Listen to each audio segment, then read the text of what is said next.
Training for the movie has changed my life. This is what Dolph Lundgren had to say about his training with Sylvester Stallone back in the 80s for Rocky IV. During Dolph's physical prep for Rocky IV, he spent time learning from some of the most legendary fitness icons of the golden age of bodybuilding. His training was way ahead of its time and allowed him to achieve amazing results, which can plainly be seen in Rocky IV. But this life-changing process almost never happened for Dolph, as he was actually rejected the first time he auditioned for the role of Ivan Drago in Rocky IV. So how did Dolph end up landing the role? What made his training so special? And did he use steroids during his transformation for Rocky IV? Well, I'm Paris Demers, a full-time personal trainer and online coach, and in this video, I'll be answering all those questions. Plus, I'll be providing you with a workout program at the end of the video based off of Dolph Lundgren's training for Rocky IV, so you can get jacked yourself. Make sure to like and subscribe if you want more of these train-like videos, and comment Rambo down below if you want me to do one on Sylvester Stallone's training for Rambo. So back in the 80s, Sylvester Stallone was in trouble. He had the concept for Rocky IV, Rocky versus the Russians, but what he didn't have was someone to play the Russian fighter. He needed a man who was impressive enough to match and exceed the impact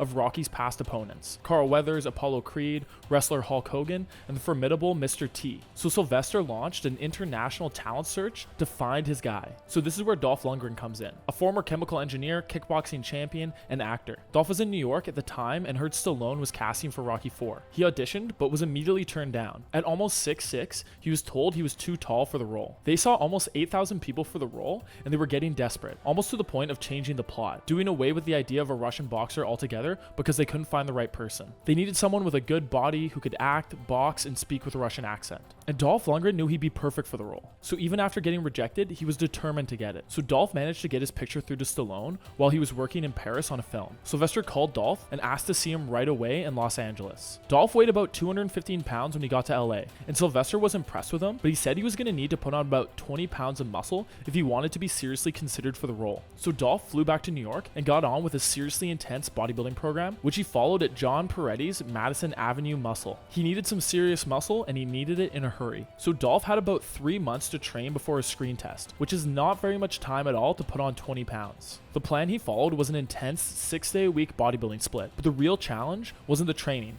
it was getting in enough calories to fuel all the growth that he needed. Standing at 6'5" and being a lifelong athlete, Dolph's metabolism was burning red hot, so he increased his protein and calorie intake big time and cut way back on all his cardiovascular activity to make sure all his precious calories went to building muscle. So how did these 3 months of training go? Well, according to this interview with Dolph in a 1986 issue of Muscle and Fitness, Dolph said that he was able to put on 33 pounds in the 3 short months he spent training in New York. And he claims he was able to put on all this mass while staying relatively lean. This type of rapid muscle gain is usually a clear sign of steroid use, but let's see how Muscle and Fitness actually explain things. This is a paragraph ripped straight from the interview with Dolph. Most people cannot put on 20 or 30 pounds in so short a time, but Dolph was already in super shape, and he had been keeping his weight down for years by excessive amounts of endurance exercises. When he eliminated this high volume exercise, stimulated his muscles with bodybuilding training, and increased his food intake, his body seemed to blow up right before his eyes. I gained a lot of size fast, he says. I tried to get as defined as possible. I starved myself for about 10 days,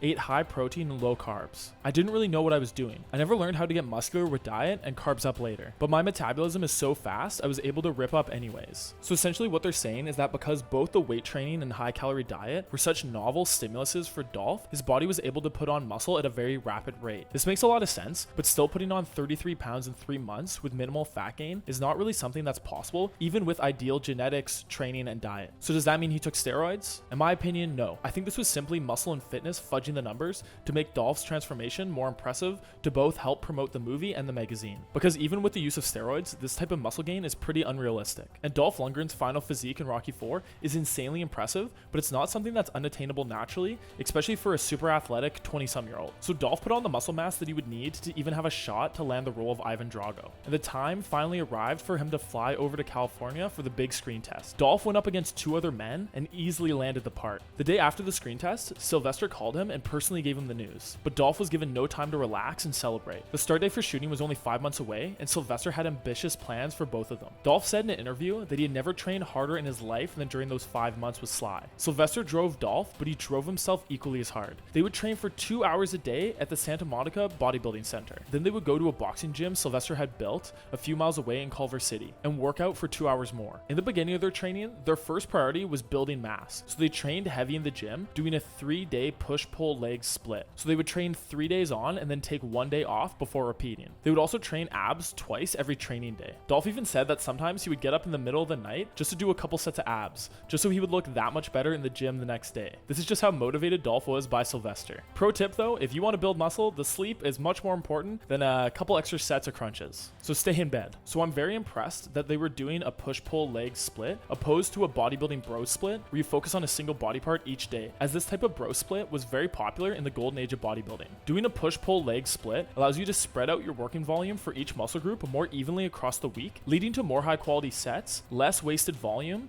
and better results for natural lifters. Make sure to stick around till the end of the video where I'll be sharing with you a full push-pull leg split, just like the one that Sylvester and Dolph used, that you can follow yourself. So Dolph took to these intense workouts quite quickly, thanks to the high level of conditioning that he had from years of practicing martial arts. But what he wasn't prepared for was the complexity and technical difficulties of hardcore bodybuilding. But while training with Sylvester and under George Papasic, the owner of Santa Monica Bodybuilding Center, he learned all about proper bodybuilding programming, isolation training, mind-muscle connection, and how to overload the muscles with techniques like supersets and forced reps. Aside from their bodybuilding training, Dolph and Sylvester trained as hard as any pro boxer would in the ring. And as the start date for the movie approached, they lowered the amount of bodybuilding training they were doing and increased their time spent in the ring. In the final days before shooting, they were sparring for an excruciating 4 hours a day. That is insane. So when it came time to start shooting the movie, Dolph weighed in at a huge 240 pounds and was looking ripped. He was easily in the best shape of his life. But once they started filming Rocky IV, he faced another problem, trying to maintain that level of conditioning while shooting a movie 12 hours a day for months at a time. Bodybuilders usually just have to look their best for 1 or 2 days, but when you're shooting the movie, you have to stay in peak shape for much longer. Sometimes you have a scene which includes shots taken weeks or months apart. You can't look one way in one shot and totally different in another one. So to maintain their physiques while shooting the movie, Dolph and Sylvester put a huge emphasis on their nutrition. Sylvester actually arranged to have his own cook on set that would feed both him and Dolph. Because of Dolph's athletic background in martial arts before this, he never had to worry about how he looked, only whether or not he'd be able to flatten his opponent in one-on-one combat. But now he had Sylvester to teach him how to eat to get ripped like a bodybuilder. So Stallone put him on a high protein, low carb, and low fat diet and had Dolph eating 5 to 6 times a day with supplementation. And that's how Dolph got into the best shape of his life playing Ivan Drago. Now it's your turn. Here's a program I designed based off of his training for Rocky IV. Leave any questions you might have down in the comments, and now go watch my video all about how Sylvester Stallone got insanely ripped for Rocky III. I'll see you there.